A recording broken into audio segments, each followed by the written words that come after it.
ایک کافر ہے عتبہ بن ابی وقاص، اس نے ایک طرف سے ہو کر پتھر اٹھایا اور آپ کو مارا زور سے۔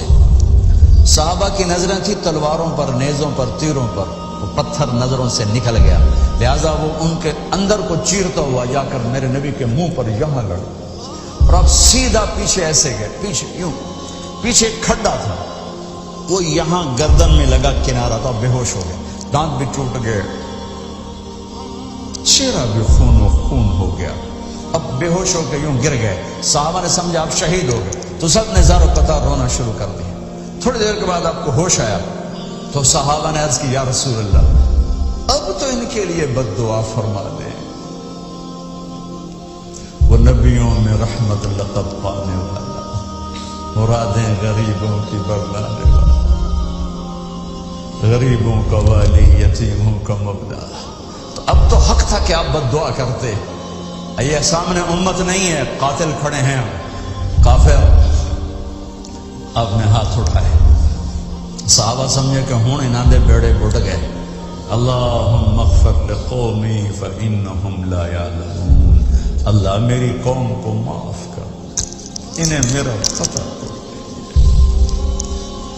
دیکھو میرے بھائیو، جس نے کافروں کے ساتھ یہ ہمدردی کے قتل کرنے والوں کے لیے دعا مانگی، تو مسلمان ہو کر ایک دوسرے کو سلام کرنا چھوڑ چکے، ایک دوسرے کے پیچھے نمازیں پڑھنا چھوڑ چکے، ایک دوسرے پر کفر کے فتوے لگا کے بیٹھے ہوئے۔ مجھے بتاؤ تم میرے نبی کے ساتھ کیا کر رہے؟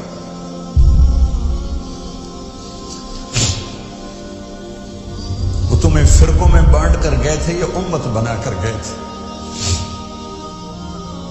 کیوں اس نادان کھیل میں اپنی زندگی برباد کرتے ہو؟ کیوں نے مسلمان بن کے رہتے ہو؟ اس امت میں اختلاف شروع سے ہے، ہمیشہ رہے گا، یہاں تک نہ جاؤ کہ ایک دوسرے پر کفر کے فتح۔ جنت میں کون جائے گا؟ سنیوں نے کہا وہابی کافر، وہابیوں نے کہا سنی کافر، بریلیوں نے کہا دیوبندی کافر، دیوبندیوں نے کہا بریلوی کافر، شیعہ نے کہا سنی کافر، سنی نے کہا شیعہ کافر۔ جنت میں کون جائے گا؟ کچھ تو بھائیو میرے نبی کی محنت کی قدر کرو۔ میرے نبی تو غیروں کو اپنا بنانے آئے تھے، ہم نے اپنوں کو غیر بنا دیا۔ جو نفرت کی آگ وہاں بھڑک رہی ہے یہاں مت بھڑکاؤ۔ جاؤ میرے دیس میں دیکھو کتنے سر کٹ چکے، کتنے سہاگ اجڑ گئے، کتنی مائیں بے آسرا ہو گئیں، کتنی جوان بیٹیوں کی مانگ ویران ہو گئی۔ کیا اسی کا نام اسلام ہے؟ اسی کا نام عشق رسول ہے؟ اسی کو دین کہتے ہیں؟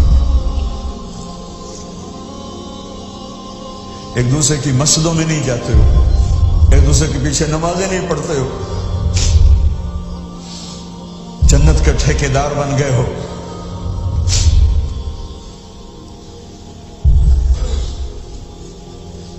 میرے نبی تو عبداللہ بن ابی کا جنازہ پڑھانے کھڑے ہو گئے تھے،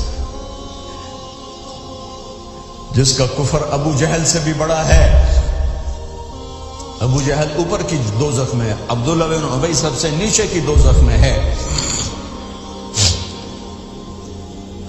ان کے بیٹے آئے، یا رسول اللہ میرا باپ مر گیا ہے، اپنا کرتا دے دیں گے میں اس کو کفن دے دوں؟ ہم نے کہا لے لو، کرتا اتار کے دے دیا۔ اب کہتے بدبخت منافق دفع ہو جا۔ کہ یا رسول اللہ آپ جنازہ پڑھائیں گے؟ کہاں پڑھوں گا؟ باقی منافقوں کا تو کسی کو پتہ نہیں تھا سوائے اللہ کے نبی کے، لیکن عبداللہ بن ابی کا منافق ہونا تو سب کو معلوم تھا۔ آپ جنازے کے لیے عمر سامنے آ گئے، یا رسول اللہ یہ کون ہے؟ کہ مجھے پتا ہے کون ہے، تو آپ اس کا جنازہ کیوں پڑھا ہے؟ کہ شاید اللہ معاف کر۔ کہ عمر پیچھے ہٹ جائے، مجھے پتا ہے یہ کو، میرے اللہ نے کہا ہے تو ان کے لیے دعا کر یا نہ کر، میں معاف نہیں کروں گا، میں کرتا ہوں شاید اللہ معاف کر دے۔ پھر فرمایا کہ میرے اللہ نے کہا اگر تو 70 دفعہ بھی ان کے لیے دعا کر تو میں معاف نہیں کروں گا۔ اگر میرا اللہ کہتا اے میرے محبوب اگر آپ 70 دفعہ اس کے لیے دعا کریں گے تو میں معاف کر دوں گا.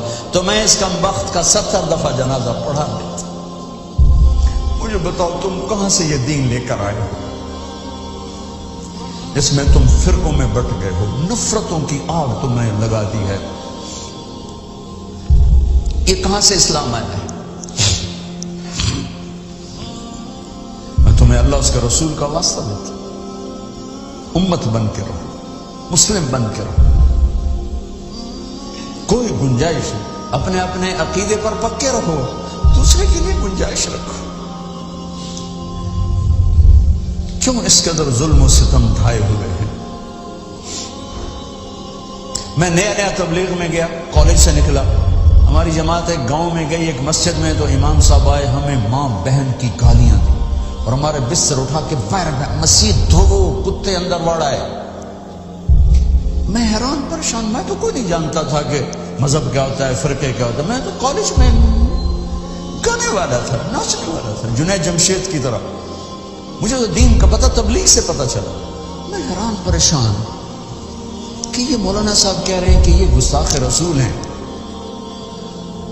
اور مسجد دھو دو باہر کھڑے ہو, یہ مسجد میں کھڑے ہو کر ماں کی گالی دے رہے ہیں, بہن کی گالی دے رہے ہیں. تو پھر معیار دین کیا ہے؟ اتنی نفرت, اس قدر دوریاں. اگر ہم کافر تھے تو ہمیں گلے سے لگاتے, ہمارے نبی کی طرح ہمیں کھانے کھلاتے, ہمیں پانی پلاتے, پھر ہمیں بات سمجھاتے. لیکن ماں بہن کی گالیاں مسجد میں کھڑے ہو کر, امام مسجد. ہم پنجاب کے زمیندار ہیں, گالی دینا ہماری سرشت میں ہے, لیکن مسجد میں کانپ جاتے تھے کہ کسی کو الو کا پٹھا بھی کہہ دیں. ہمارے بزرگ بڑے بھی بہت گالیاں نکالتے تھے, لیکن مسجد میں کسی کو ضرورت نہیں ہوتی تھی. میرے والد مرحوم خود بہت غصے والے بڑے سردار آدمی تھے, تو چھوٹی چھوٹی بات پہ مار پٹائی گالیاں. لیکن میں نے نہیں اپنے باپ کو مسجد میں سنا غصے میں بھی کسی کو گالی دیتے ہوئے. ماں بہن کی گالیاں نکالو. اور ساتھ یہ کہہ رہے ہیں کہ یہ گستاخ رسول ہیں, ہم یہ کافر ہیں, ان کو نکال دو. کتے آ گئے, مسجد دھو. میرے نبی کے دور میں تو کافر آ کے مسجد میں رہتے تھے. میرے بھائیوں, جو میں عرض کر رہا ہوں, میں اپنا دکھڑا بیان کر رہا ہوں, اس کی سنگینی کو سمجھو. یہ پاؤنڈ ڈالر نہیں بچائیں گے جب ہم آپس میں ٹوٹ جائیں گے. اللہ نے مجھے دنیا میں پھرنے کا موقع دیا, بار بار دیا, اسی تبلیغ کے سلسلے میں. سب سے زیادہ میں اسپین میں جا کے دکھی ہوا, اور میرا دکھ یہ نہیں تھا کہ ہماری یہاں 800 سال حکومت تھی اور ختم ہو گئی. میرا دکھ یہ تھا, میں اس پہ رویا مسجد قرطبہ میں, کہ جس وجہ سے اسپین تباہ ہوا وہ ساری وجہ میرے دیس پاکستان میں موجود ہے اس وقت. اور ہوش نہیں ہے کسی کو. مذہب پر لڑائی, سیاست پر لڑائی, دین پر نفرت, سیاست پر نفرت, قوم پہ نفرت, صوبے پہ نفرت, پیشے پہ نفرت, نفرت نفرت نفرت. میرے نبی نے پوچھا اسلام کا سب سے مضبوط عمل کیا ہے؟